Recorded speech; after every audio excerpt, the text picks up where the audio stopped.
The first time I saw it, I honestly thought my eyes were doing that tired, floaty thing they do when I haven't slept enough, like the world is a little out of focus on purpose.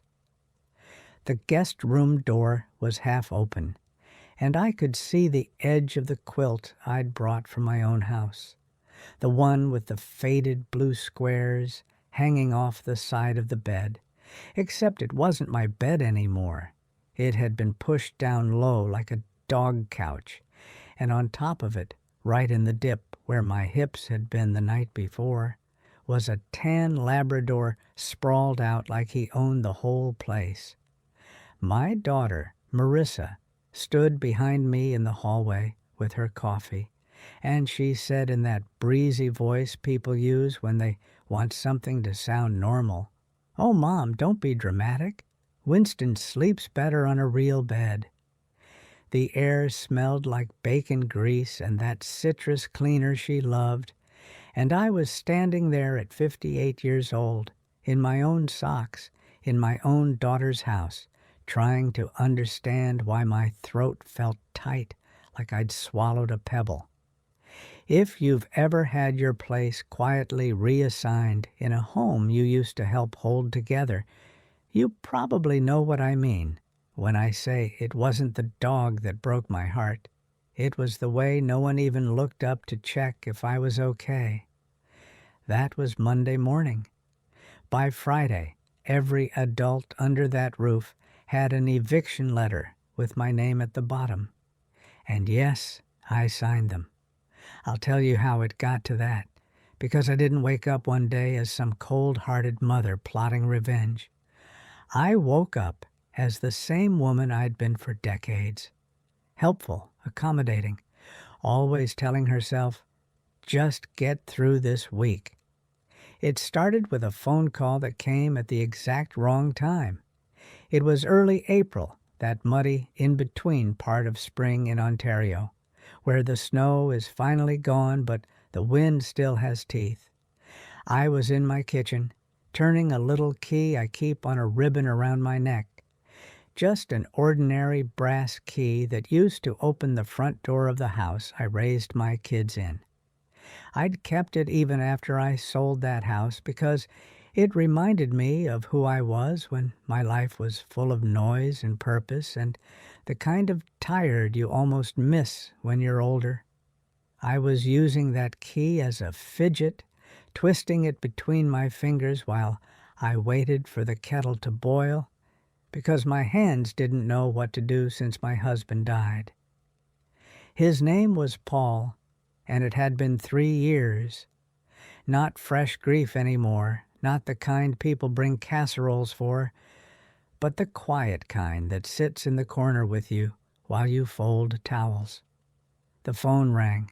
Marissa's name came up, and my first thought was that something had happened to my grandson, Avery. He was 12, lanky and sweet, in that way boys are right before they turn into teenagers, who barely look at you. I answered on the second ring. Marissa didn't even say hello the way she used to. She said, "Mom, I need a huge favor, like I really need you."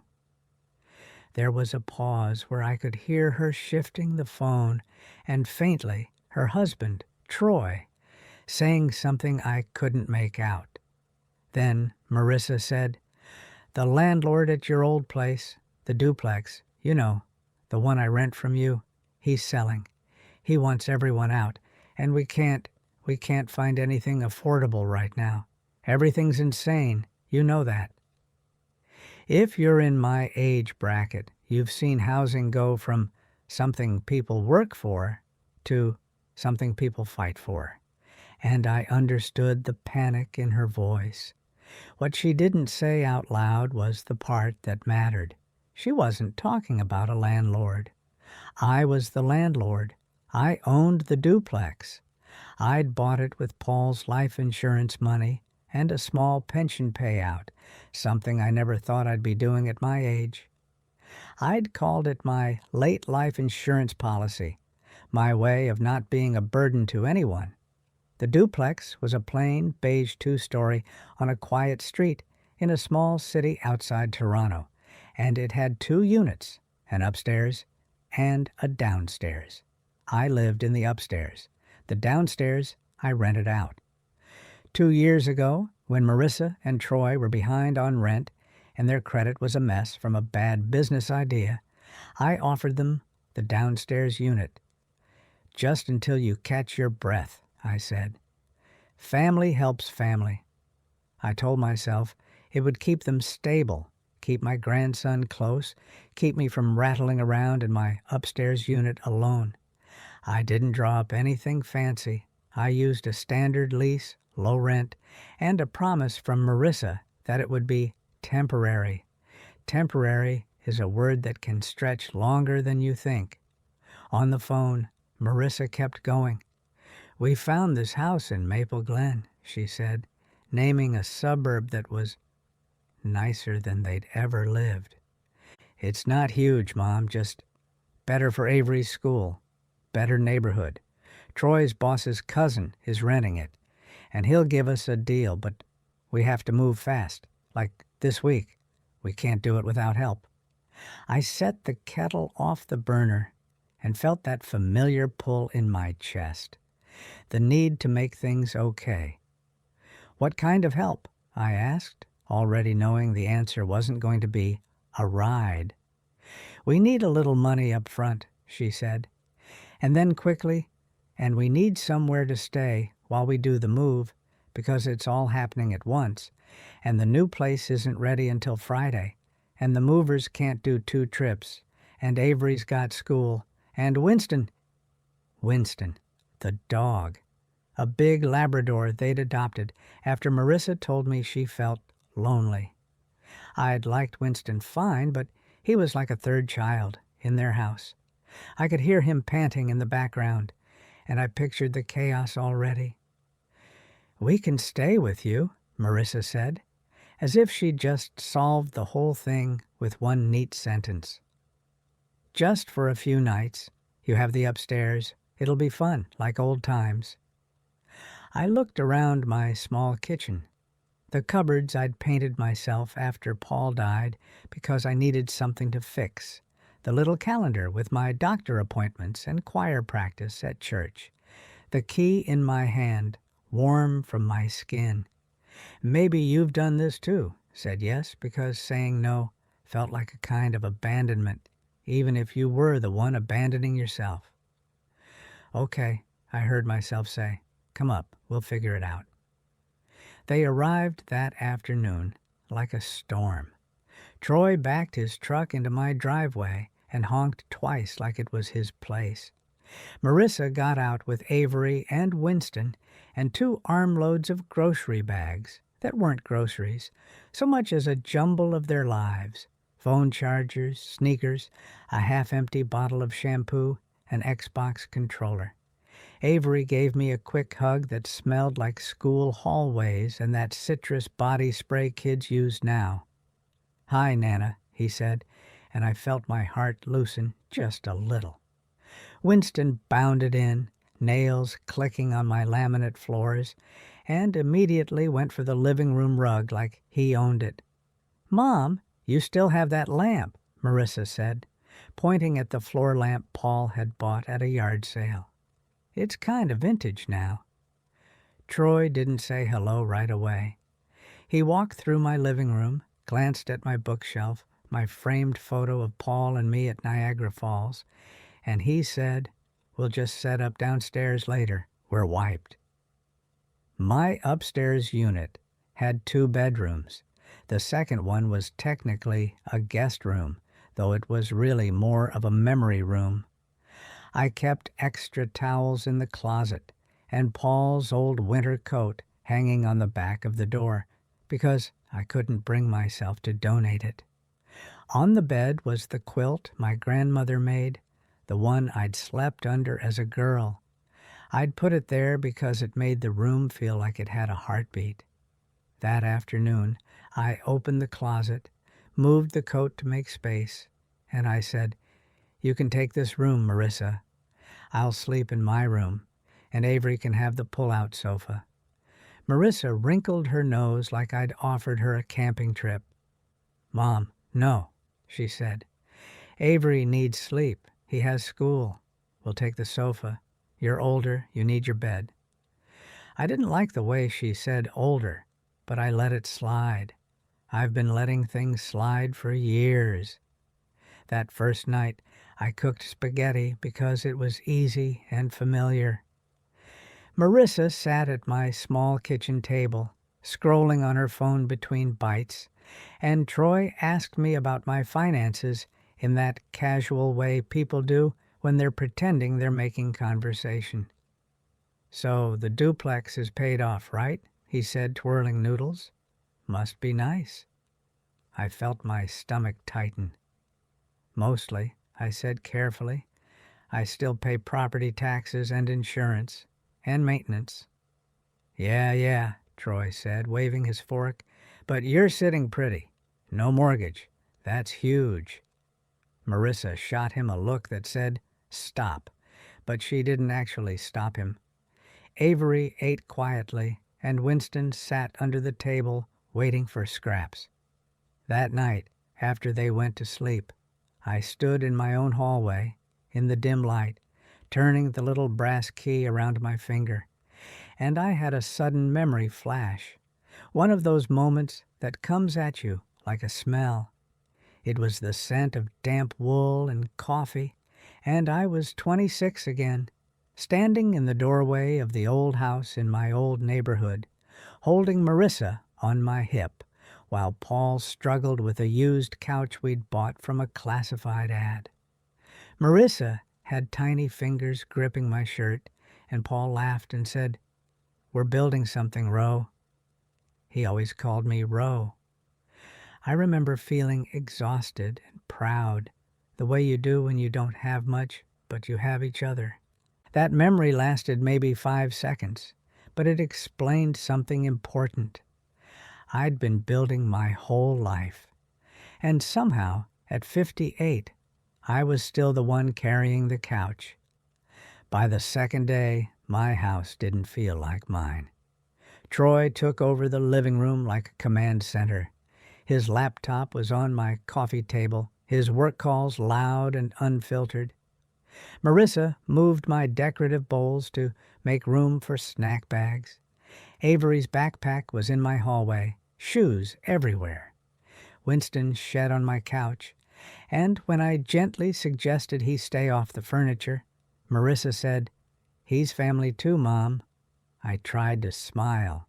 "I know," I said, and then, because I didn't want to be the villain in my own story, I added, "Maybe just a guest room bed then."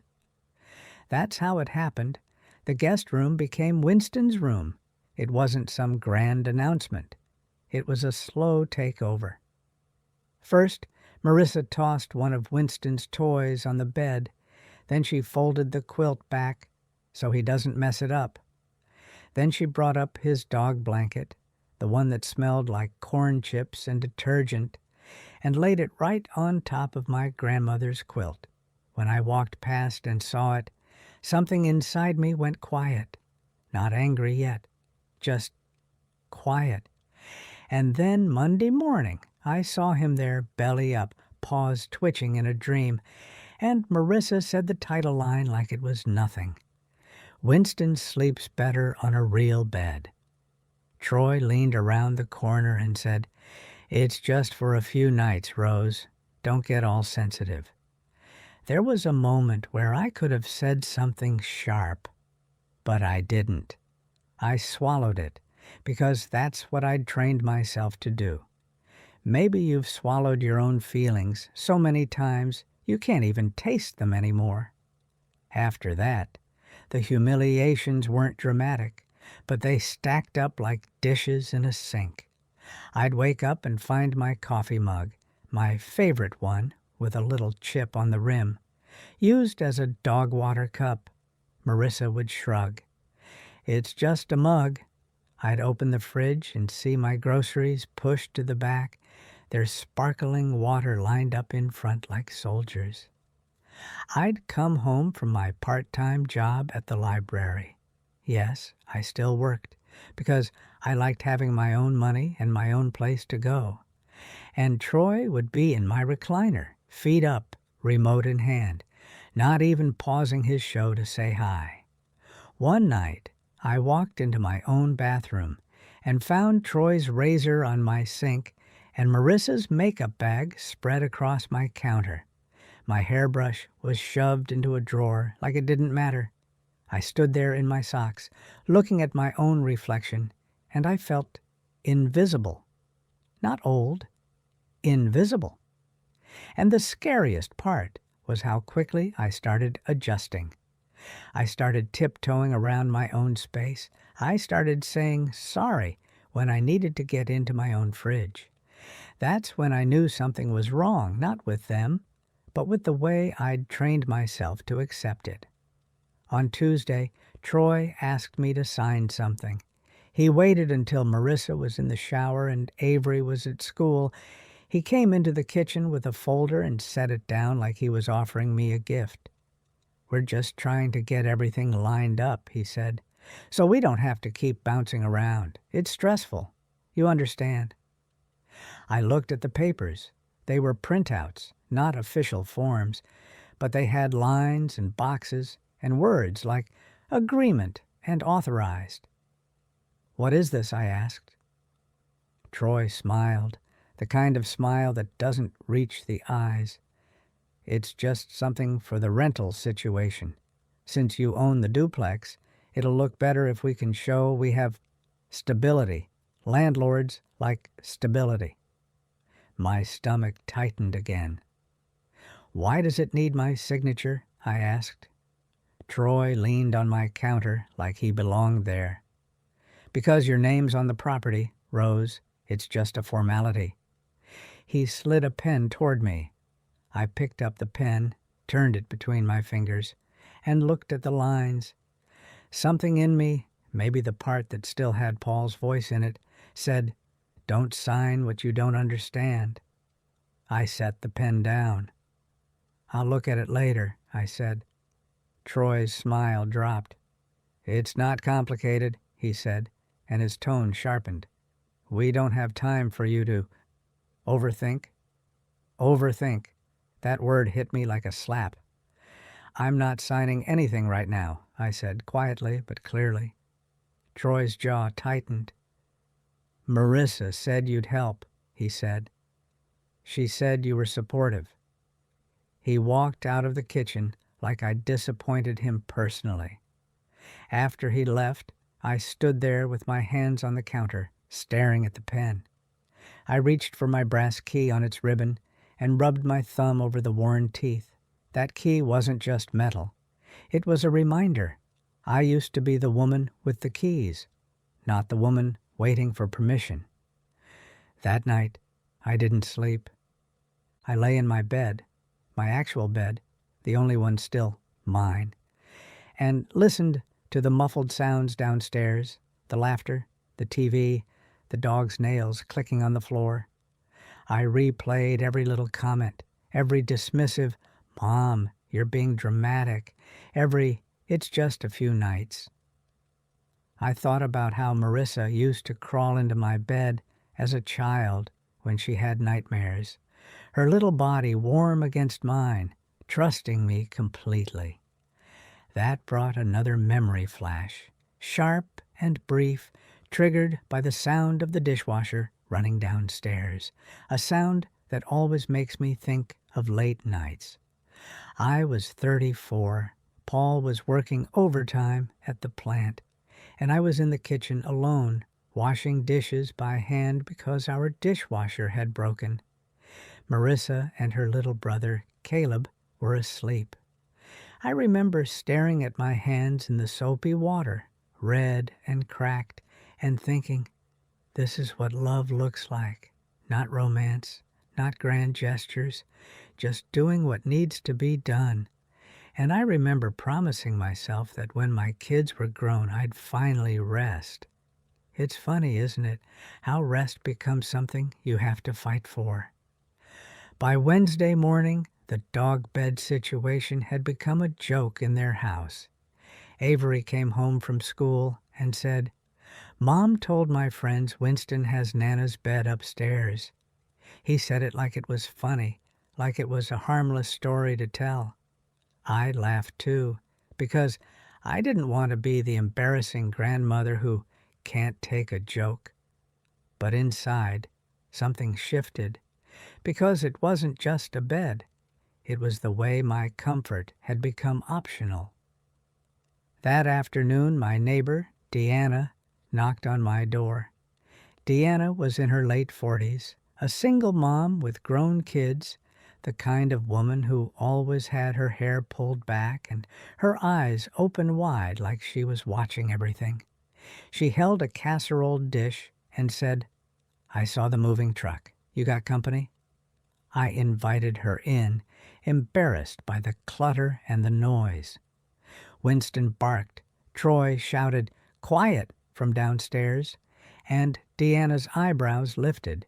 She didn't say anything right away. She just looked around, took in the shoes, the bags, the way my living room didn't feel like my living room anymore. We sat at my kitchen table, and she slid the casserole toward me. "I made lasagna," she said. "Thought you might not be getting a chance to cook." That simple kindness made my throat ache. I don't know if you've ever been cared for in a small way after years of being the caretaker, but it can undo you faster than any big speech. Deanna asked gently, "How long are they staying?" I gave the answer I'd been repeating. "Just a few nights," I said. Deanna didn't smile. "Rose," she said, leaning forward, voice low, "I'm going to say something, and I need you not to brush it off. This doesn't look like a few nights. This looks like a takeover." I laughed, because that word sounded dramatic, and Marissa had already accused me of being dramatic. But Deanna held my gaze. "I've been there," she said. "Not with kids, with my sister. She moved in for a month after her divorce. 3 months later, my couch was hers, and my opinions were stressful.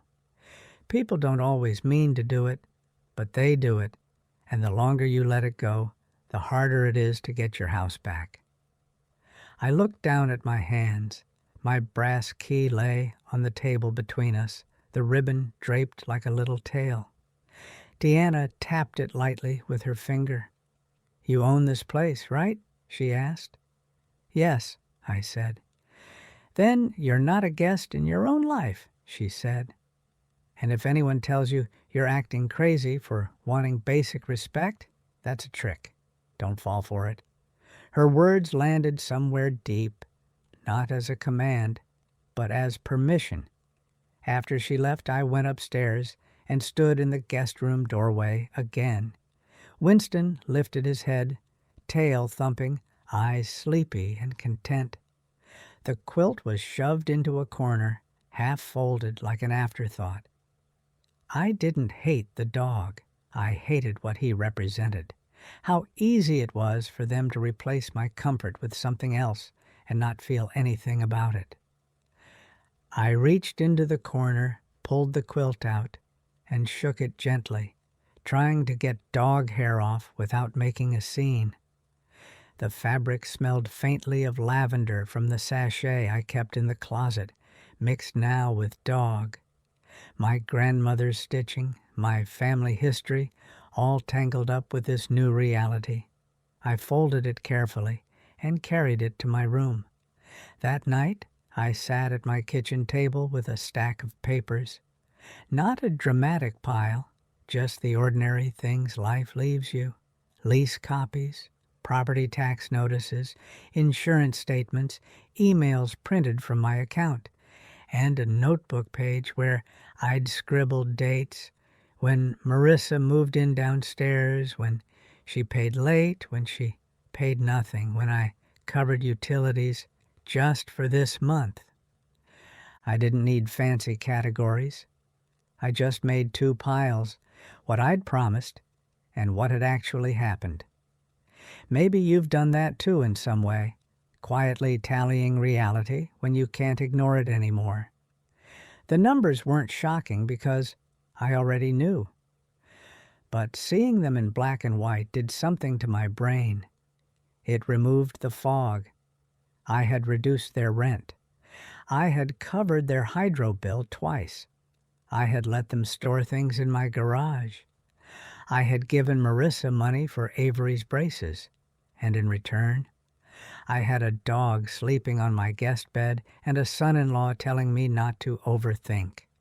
I turned the brass key in my fingers while I looked at the papers, and for the first time in a long time, I felt anger that didn't immediately turn into guilt. Wednesday night turned into Thursday morning without sleep. Around 2 a.m., I heard Troy downstairs on the phone, his voice low, urgent. I shouldn't have listened, but the house was quiet and my brain was loud. He said, "Yeah, she'll sign. She's old school. She hates conflict. We just need her to authorize it. Then it's done." My heart thudded. Authorize what? He kept talking. "If it's in our name, we can leverage it. We can get the loan. It's fine." I sat up in bed, the sheets cold against my legs. She hates conflict. That was how he saw me, not as a person, as a tool with predictable settings. I lay back down, staring at the ceiling, and I made a decision that didn't feel dramatic. It felt calm, like when you finally stop arguing with a fact. In the morning, I called in sick to the library. My voice sounded steady when I did it, which surprised me. Then I did something I hadn't done in years. I dressed like I was going somewhere important. Not fancy, just intentional. I put on my good jeans, a clean blouse, my small gold earrings. I tied the brass key ribbon around my neck and tucked it under my shirt like armor. Then I waited until Marissa drove Avery to school and Troy left to take a call in his truck, which I'd started to notice was his way of having private conversations. I grabbed my purse and went downstairs to the unit they rented, the one I owned. The door was unlocked. Of course it was. I walked in slowly. The air smelled like dog and fast food. There were shoes in the entryway, laundry piled on a chair, and on the counter, papers. Troy's folder. More papers than before. I didn't touch anything at first. I just looked. Then I saw my name typed at the top of one page. Property authorization. My address. A line for my signature. And on the second page, words that made my skin go cold. Power of attorney. Not complete, but drafted. Blank spaces for witnesses. It wasn't signed, but the intention was there. Maybe they hadn't planned to push that far. Maybe Troy was just exploring options. But if you've ever had someone inch toward control, you know it doesn't start with handcuffs. It starts with, just sign here. I took pictures with my phone, every page, every line. Then I put everything back exactly as it was.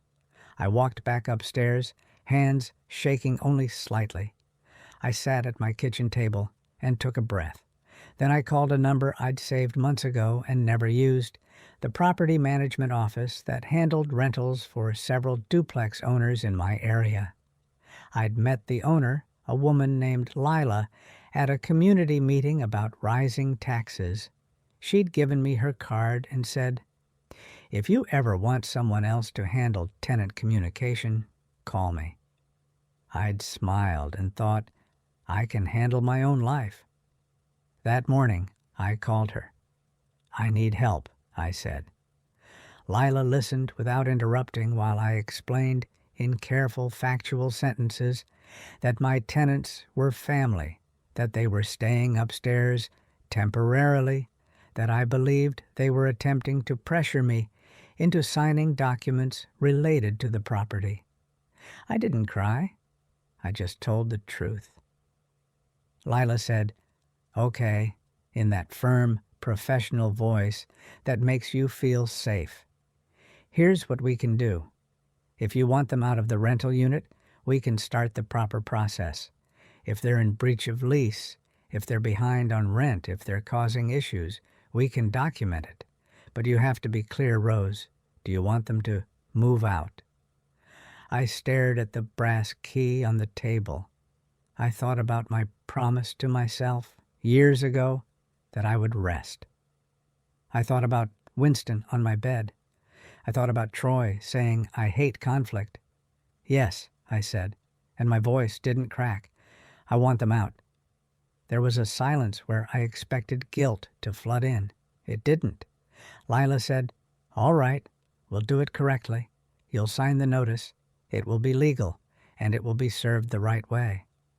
I nodded, even though she couldn't see me. "Thank you," I whispered. After I hung up, I made myself tea. I didn't rush to fix the anxiety. I just sat there, holding the warm mug, feeling the weight of what I'd set in motion. That afternoon, the eviction notices were drafted. In Ontario, you can't just toss someone out with a note. There are rules, forms, timelines. Lila handled the paperwork. She didn't turn it into a courtroom drama. She turned it into a process. "This is like changing the locks on your mind," she said at one point, and that stuck with me. It doesn't mean you don't love them. It means you're done pretending they get unlimited access. On Friday morning, I met the process server in the parking lot of a coffee shop. My hands shook when I held the papers, but my signature looked like my signature, steady, familiar, the same handwriting I'd used to sign permission slips and mortgage forms and my husband's hospital documents. When I wrote my name at the bottom, it felt like pressing a stamp onto my own dignity. I slipped the brass key out from under my shirt and held it for a second, just to remind myself who I was. The woman who had survived grief, who had built something from nothing, who still had her wits. The server asked, "Are you sure?" I looked him in the eye. "Yes," I said, "I'm sure." The notices were served that afternoon. Lila arranged it so it would be official, documented. I didn't watch. I didn't need to. Instead, I went home and did something so ordinary it almost made me laugh. I vacuumed the upstairs hallway. Winston barked at the vacuum, and Marissa snapped, "Mom, can you not? He hates that sound." I turned the vacuum off and looked at her. She had her hair in a messy bun, wearing one of my old sweatshirts like it belonged to her. "Marissa," I said calmly, "I'm cleaning my house." She rolled her eyes. "Okay," she said, dragging the word out. "Whatever." An hour later, Troy came upstairs with his phone in his hand, face pale. "What the hell is this?" he demanded, waving the notice like it was a dirty diaper. Marissa was behind him, eyes wide, cheeks flushing. "Mom," she said, voice high, Did you evict us?" It was almost funny how quickly their tone changed when the ground shifted. The dog situation didn't matter anymore. Their access did. I took a breath. I could feel my heart beating, but my brain was clear. "Yes," I said. "I signed the notices." Troy laughed once, harshly. "You can't do that," he said. "We're family." "We're tenants," I corrected, and even saying that felt strange, like stepping into a new pair of shoes. "And you're behind on rent, and you tried to get me to sign things I didn't understand." Marissa's eyes darted away. "Mom, you're misunderstanding," she said quickly. "Troy was just trying to help us qualify for a place. It's not like we were stealing." "You had power of attorney paperwork in your kitchen," I said. My voice was quiet, but the words were sharp. Marissa's face went still. Troy's mouth opened and closed like he couldn't decide which lie to pick. "That was nothing," Troy snapped. Just a template. Everyone does that. You're acting paranoid. Maybe you've had someone tell you you're paranoid when you're simply paying attention. It's a particular kind of insult because it tries to make your instincts the problem. I picked up my mug, felt the warmth, grounded myself. I'm not paranoid, I said. I'm paying attention, and I'm not signing anything for you. Not about my property, not about my finances, not about my life. Marissa's eyes filled with tears, and for a second I saw my little girl again, the one who used to bring me dandelions and say they were flowers. That's the part that hurts. The people who can hurt you the most are the ones you once loved the easiest. "Mom," she whispered, "where are we supposed to go?" That's the question that usually makes women like me fold, because we've been trained to catch people before they fall, even if it breaks our backs. I took a long breath. "You're moving to Maple Glen," I said. "You told me it's ready Friday. Today is Friday." Troy barked, "It's not ready until tonight, and we have nowhere to put our stuff." I nodded. "Then you put it in storage," I said. "Or you rent a truck for the day. Or you ask one of Troy's friends. I'm not the only option." Troy stepped toward me, voice rising. "You're doing this because of a dog? Are you serious?" Marissa looked horrified, like he'd said something too true. I shook my head. "It wasn't about the dog," I said. "It was about respect. And it was about you thinking I'd sign away my rights because you decided I'm too old to question you." Troy's face twisted. "You're being selfish," he spat. "You're sitting on a paid-off property, and you're going to throw your own daughter out." There it was, the story he wanted to tell. The cruel mother, the heartless widow, the woman who has enough and won't share. I felt the old guilt stir like a familiar ache, but then I thought of my papers, my piles, my sleepless night, his words on the phone. "She hates conflict." I looked at him and I said, "I'm not throwing anyone out. I'm ending an arrangement that stopped being fair a long time ago." Marissa began to cry, and she said, Mom, please." Avery will be okay," I said softly. "He has parents, 2 of them, and he has a grandmother who loves him enough to stop letting his home be built on my silence." Troy scoffed. "This is insane." He turned to Marissa. "See? I told you. She's not herself." That was the next move. Paint me as confused, unstable, and maybe you've felt that fear too, of being treated like you're losing your mind simply because you're older and you're standing up for yourself. I straightened my shoulders. "I am exactly myself," I said. "More than I've been in a while." I didn't yell, I didn't cry. I just held the line. Troy stormed downstairs, swearing under his breath. Marissa stayed, wiping her cheeks. "Mom," she whispered, "why didn't you just talk to me?" I almost laughed, not because it was funny, but because it was such a twist. I had been talking, for years, in gentle hints, in swallowed discomfort, in careful requests. The problem wasn't that I hadn't spoken. The problem was that they hadn't listened. "I have talked," I said. "I just didn't make it inconvenient until now." That afternoon, my phone lit up like a Christmas tree.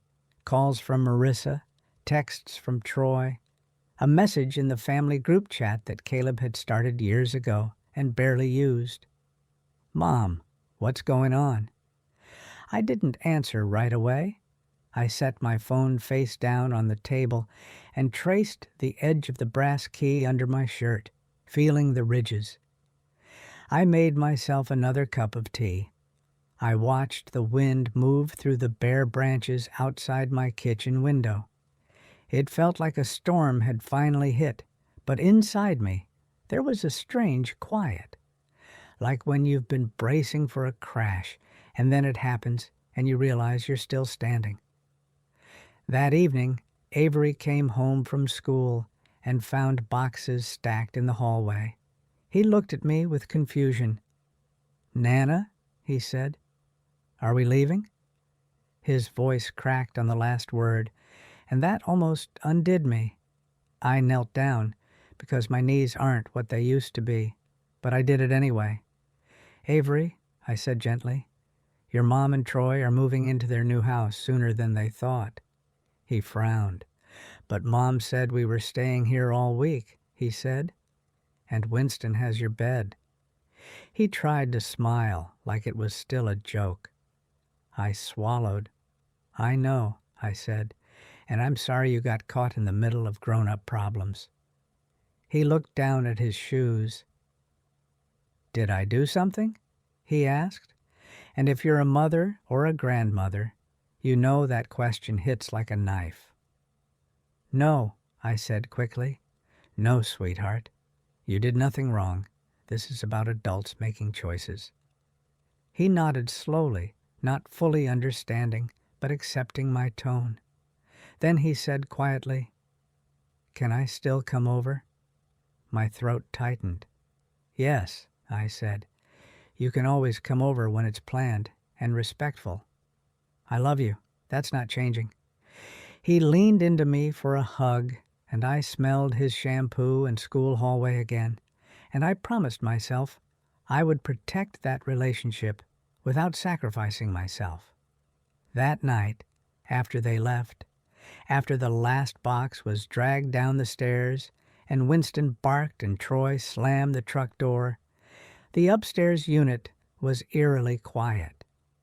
I stood in the hallway and realized something that surprised me. I could hear my own breathing. My ears had been full of other people's noise for days, and now it was just me. I walked into the guest room and looked at the bed. The quilt was gone from it, folded safely in my closet. The mattress had dents where the dog had sprawled. There was dog hair in the corners. I stripped the sheets and carried them to the laundry, and as I did, another memory flash hit me, triggered by the smell of clean cotton. It was Paul's smell, fresh laundry, a little bit of cedar from his aftershave. I was standing in our old bedroom years ago, folding sheets while Paul sat on the bed and said, "When the kids are grown, we'll travel. We'll go somewhere warm." He smiled like he believed it. We never did, not really. Life happened, bills, school, sickness, and then he was gone. That memory made my eyes burn, but it also made me angry in a clean way.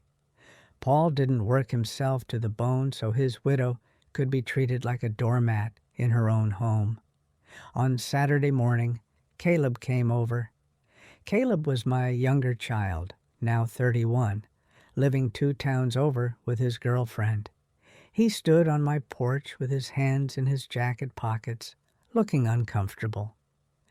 "Mom," he said, "Marissa called me. She said you're evicting them." I stepped aside and let him in. He looked around my living room like he expected to see damage. "Sit," I said, nodding to the couch. He sat, and I sat across from him in my armchair, the one Troy had claimed all week. Caleb rubbed his face. "What happened?" he asked. I didn't launch into emotion. I told him facts about the bed, about the papers, about Troy's phone call, about feeling like my home was no longer mine. Caleb's eyebrows rose slowly. "Power of attorney?" he repeated. "Are you serious?" I nodded. Caleb leaned back, exhaling. That's messed up," he said, and there was a strange relief in hearing someone else say it. He looked at me carefully. "Are you okay?" he asked. "Like, are you scared?" I thought about it. I was, I admitted. More of being dismissed than anything. More of being treated like I'm not fully here. Caleb nodded, jaw tight. "You are fully here," he said, "and you don't owe anyone your signature." His tone reminded me of Paul's sometimes, protective, straightforward. Caleb hesitated, then said, "Look, I love Marissa, but Troy's always been pushy. You know that." I did know. I'd just always smoothed it over. Caleb went on, "If you've started the eviction process, you should stick with it. Not out of spite, just because if you back down now, they'll learn they can bulldoze you as long as they cry loud enough." That sentence, the way he said it, simple and modern and blunt, was another kind of permission. Maybe you've needed someone younger to say, "No, you're not crazy," because sometimes we don't trust our own instincts anymore. On Monday, Marissa came back alone. She didn't bring Winston. She didn't bring Troy. She stood on my porch with her arms wrapped around herself, like she was cold, even though the sun was out. I opened the door, and for a moment, we just looked at each other. She looked tired. Her mascara was smudged, her hair unwashed. She didn't look like an enemy. She looked like my daughter. "Can I come in?" she asked quietly. I stepped aside. We sat at the kitchen table, the same one where I'd piled my papers and counted my reality. Marissa stared at the table surface, like it might give her answers. "Troy is furious," she said. "He says you're trying to ruin us." I didn't react. "I'm not trying to ruin anyone," I said. "I'm trying to stop being used." Marissa flinched at that word. "Used," she repeated. "Mom, we were just in a bad spot." "Marissa," I said gently, "being in a bad spot doesn't give you the right to erase me." She looked up then, eyes shiny. "We didn't erase you," she whispered. I leaned forward slightly. "You gave my bed to your dog," I said, not as a dramatic slogan, just as a fact. That may sound small to you, but it told me exactly where I fit in your home. And Troy tried to get me to sign papers that could have put my property and my future in your hands. You didn't stop him. Marissa's face crumpled. "I didn't know about the power of attorney," she said quickly. "I swear, I didn't. Troy didn't tell me." I held her gaze. "But you did know about the way he speaks to me," I said. "You did know about the way you roll your eyes when I ask for basic respect. You did know you moved into my upstairs like it was yours." Marissa's shoulders shook. "I'm sorry," she said. And for a moment, the room was filled with the sound of my daughter crying like she was 12 again. My chest ached because I wasn't made of stone. I loved her. That was always the problem. Love is what makes you stay too long sometimes. "Mom," she whispered, "I didn't think it was that bad." I nodded slowly. "That's what scares me," I said. "That you can't feel it. That you can't imagine what it's like to be treated like you're a nuisance in your own house." Marissa wiped her cheeks. "What do you want?" she asked. It was the first time she'd asked me that in a long time. I took a breath. "I want my home to be mine," I said. "I want the downstairs unit back eventually because I need stable income. I want you to stop asking me to sign anything without time and respect. And I want you to understand that I'm not here to be managed." Marissa nodded slowly. "Troy won't like that," she said, almost like a child reporting the weather. I sat back. "Then Troy will have to adjust," I said. "Or you will." She stared at me for a long time. "He thinks you're being influenced," she said. "He thinks someone got in your head." I almost smiled. "Deanna brought me lasagna," I said. "If that's influence, then yes." Marissa gave a watery laugh, and the tension cracked just slightly. Then she sobered. "I don't want to lose you," she said. I don't want Avery to lose you. I reached across the table and put my hand over hers. You won't lose me because I have boundaries, I said softly. You'll lose me if you keep treating me like I'm only valuable when I'm convenient. She nodded, tears falling again. Okay, she whispered. Okay. After she left, Troy's messages came, angry, long, full of accusations. You're punishing Marissa. You're heartless. You're ruining Avery's stability. We'll fight this. I didn't answer. I didn't need to. I forwarded his messages to Lila and kept my own record.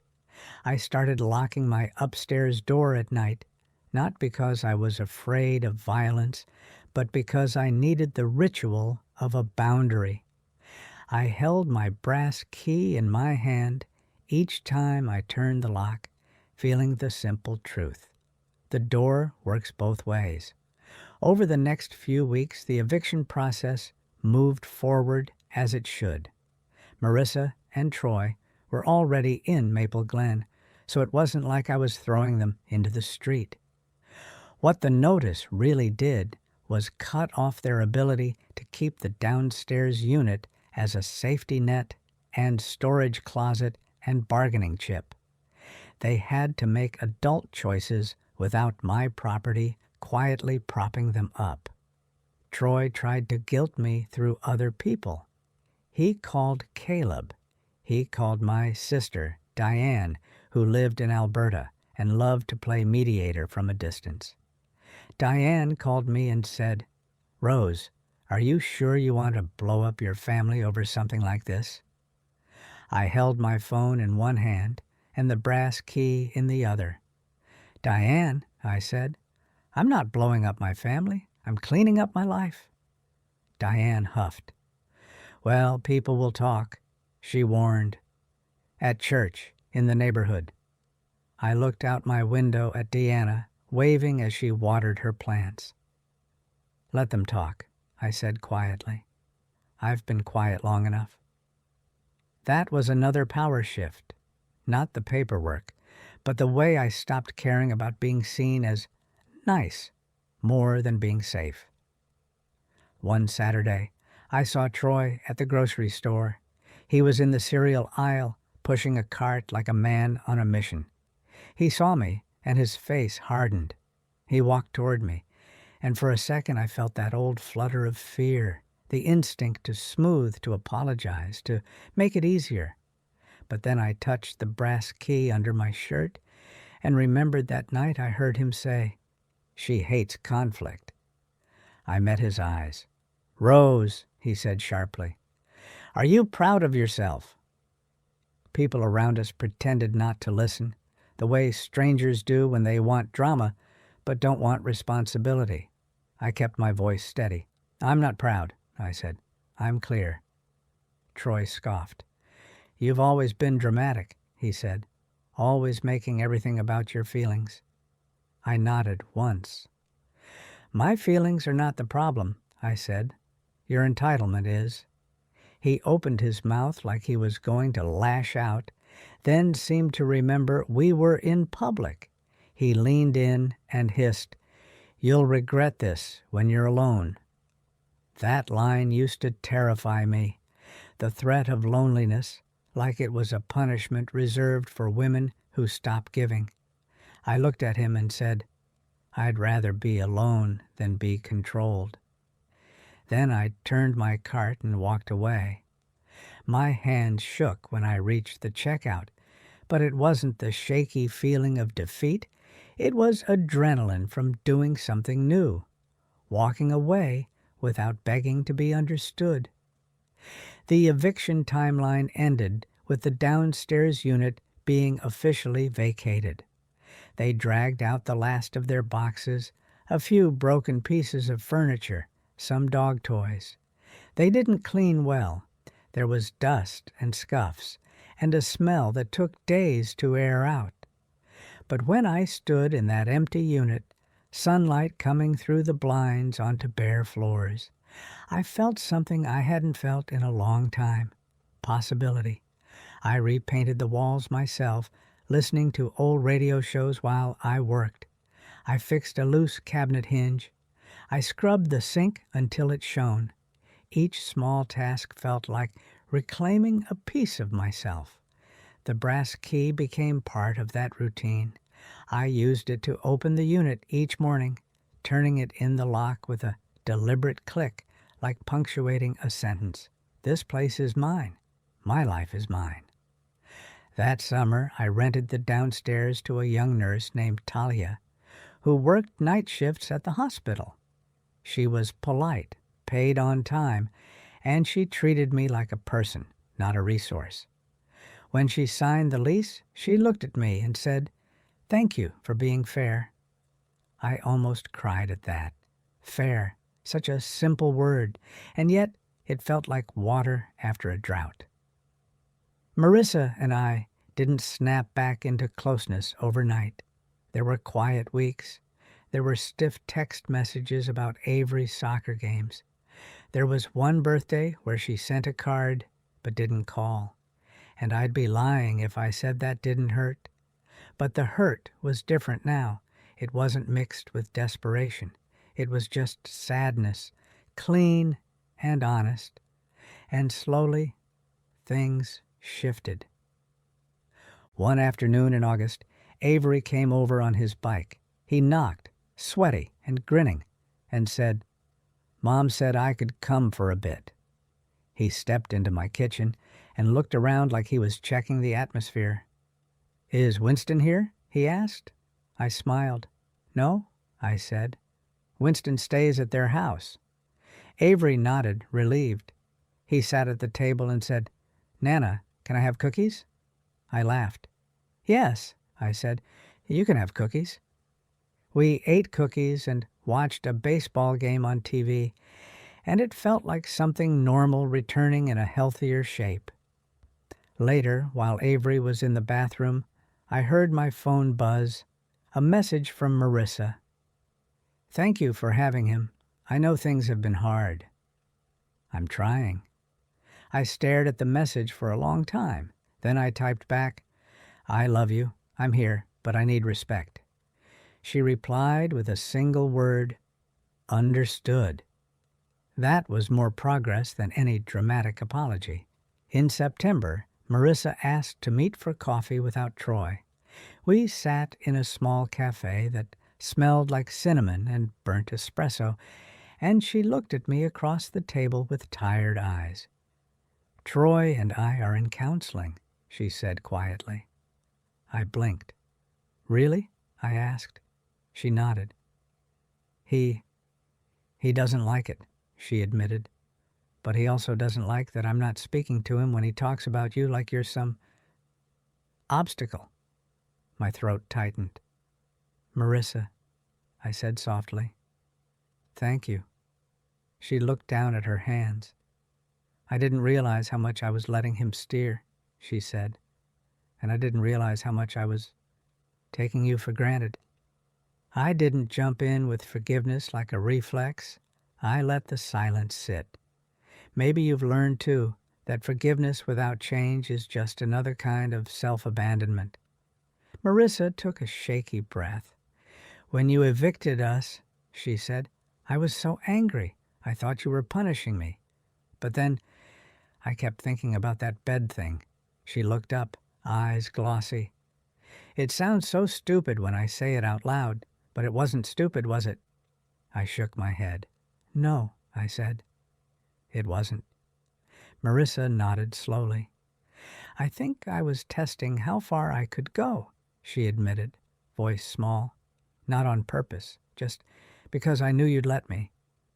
That honesty hurt, but it also healed something, because now we were looking at the real thing, not the polite version. "I did let you," I said, "and that's on me too." Marissa reached across the table and touched my hand.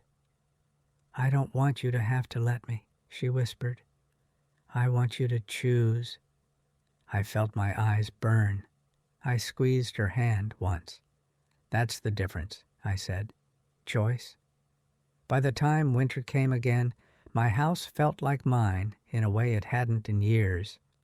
I rearranged my living room. I bought a new chair with better back support. I joined a little walking group at church. Deanna and I started having tea on Sundays, sometimes with her daughter dropping by, laughing loudly. I wasn't lonely the way Troy had threatened. I was quieter. There's a big difference, and if you're a woman my age, you know how people confuse the two. One evening in December, I took my grandmother's quilt out of the closet and spread it on the guest bed again. The room was clean, calm, no dog blanket, no resentment. I sat on the edge of the bed with my brass key in my hand, turning it slowly, feeling its familiar weight. That key had once opened a front door to a life that felt full. Then it became a comfort object I rubbed when grief made me restless. Then it became a reminder that I still had agency when my own daughter's family tried to crowd me out. And now, sitting there in that quiet guest room, it felt like something else entirely. Not a symbol of what I'd lost, but a symbol of what I still owned, my choices, my voice, my home. If you've ever been told you're too sensitive for wanting respect, I want you to hear me on this. Sensitivity isn't the problem. The problem is when people treat your kindness like an open door they don't have to knock on. In the end, the eviction letters weren't about punishing anyone. They were about making the rules visible. They were about reminding my family and myself that I wasn't an extra piece of furniture you can move around to make room for the dog. A few weeks before Christmas, Marissa came over with Avery. Troy stayed in the car at first, then eventually came to the door with a stiff posture and a forced smile. "Rose," he said, "can we talk?"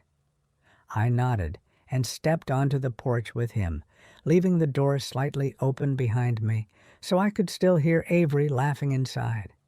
Troy cleared his throat. I didn't handle things right," he said, eyes fixed on the railing. It wasn't a warm apology, but it was something. "I got desperate," he admitted, "and I made assumptions about you." I waited. He swallowed. "I'm sorry," he said finally, quiet. "About the papers." That was the closest he could get. I nodded once. "Thank you," I said. "I accept that you were desperate. I don't accept being pressured or dismissed." Troy nodded stiffly, like he understood the boundary was not negotiable. He didn't ask for anything else. That was the real proof that things had changed. He didn't reach for my life like it was his to grab. When they left that day, Avery hugged me tight and said, "Bye, Nana. Don't let Winston take your bed again." He grinned, teasing, but his eyes were serious, like he wanted to make sure I was okay. I kissed his forehead and said, "Don't worry, sweetheart." That bed is for people who are invited. After the door closed, I walked back into my hallway and touched the brass key under my shirt, smiling to myself. The house was quiet again, but it wasn't an empty quiet. It was the kind of quiet that lets you hear your own thoughts. It was the kind of quiet that feels like breathing. And that, more than any legal form or dramatic showdown, was my real win. If you've stayed with me all the way to the end, thank you, truly. I'm always amazed by how many of us have carried families on our backs and still felt guilty for needing a chair to sit down. Tell me in the comments where you're listening from, what city or little town, and if anything in my story reminded you of your own life, even in a small way. And if you enjoy these real-life stories and you'd like to help me keep making them, you can tap that Super Thanks button here on YouTube. Your support helps more than I can put into words. On your screen, There should be a couple more stories I picked out for you if you want to keep me company a little longer tonight. And if you haven't subscribed yet, I'd love to have you back for the next one. Until then, please take gentle care of yourselves. And remember, you deserve a home, a life, and a bed that still has your name on it.